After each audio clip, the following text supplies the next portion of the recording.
So what's good, everybody? I'm Lonnie, by the way. 24 years old. Currently live in Miami. Really into like cooking and baking, so I'm actually a vegan chef.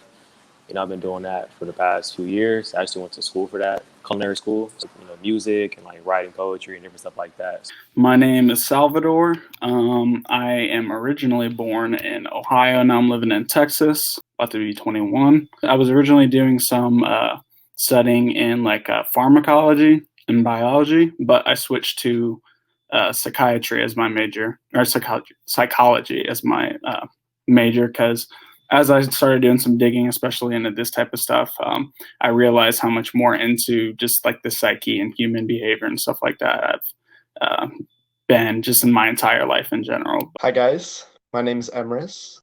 I'm currently teaching and tutoring as a job. I'm into psychology, sociology, culture, spirituality, staying up till 3 a.m., having great conversations, and swing dancing at formal occasions. Yo, my name's Cam. I'm from DC, born and raised, represent. And I'm a creative director at a church, which basically means I do everything but the preaching. Put together the music, do the website, stage design, that type of thing. The most recent survey, the least common male personality type, aside from the ENFJ, worldwide.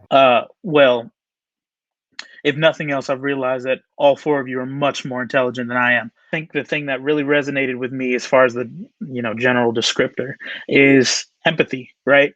Almost to the point of being a psychopath, right?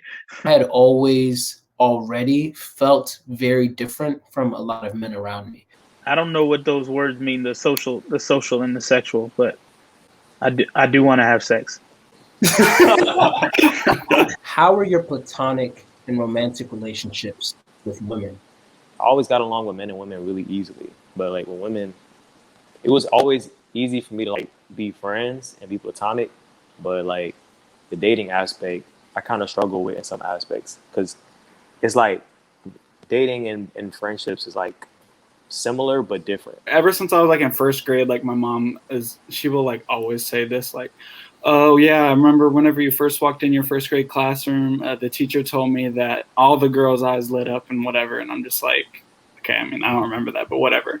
But anyways, since like from a younger age, I've always been like a lot better at not manipulating the people, but manipulating my behavior in a way that would cause a specific outcome. I mean, the Greek words for love are a good starting place, where you have like agape and eros and phileo and ludus, and there's lots of different kinds of love and lots of different ways that those kinds of affection can play different roles in different relationships.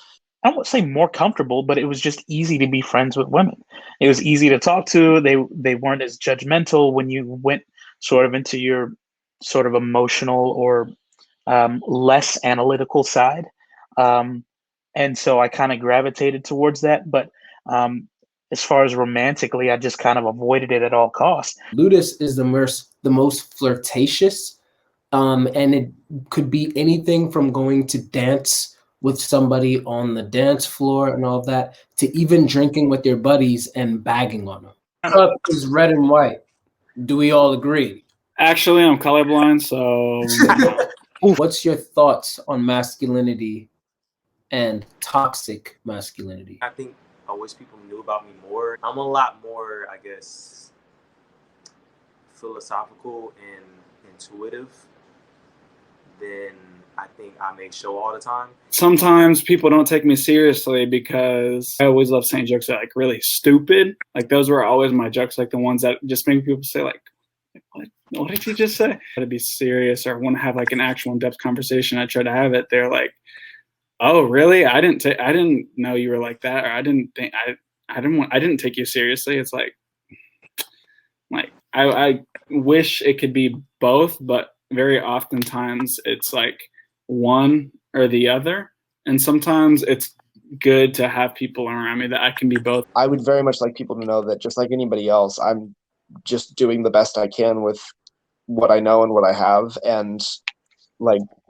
intellectual or philosophical ideas or what are perceived as like depth in people doesn't necessarily correlate to like personal development.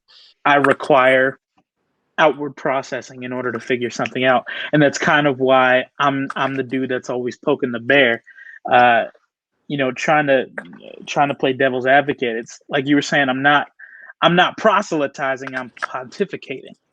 It's like I'm not trying to convince you of what I believe. I'm oftentimes trying to convince myself that what I'm saying makes sense.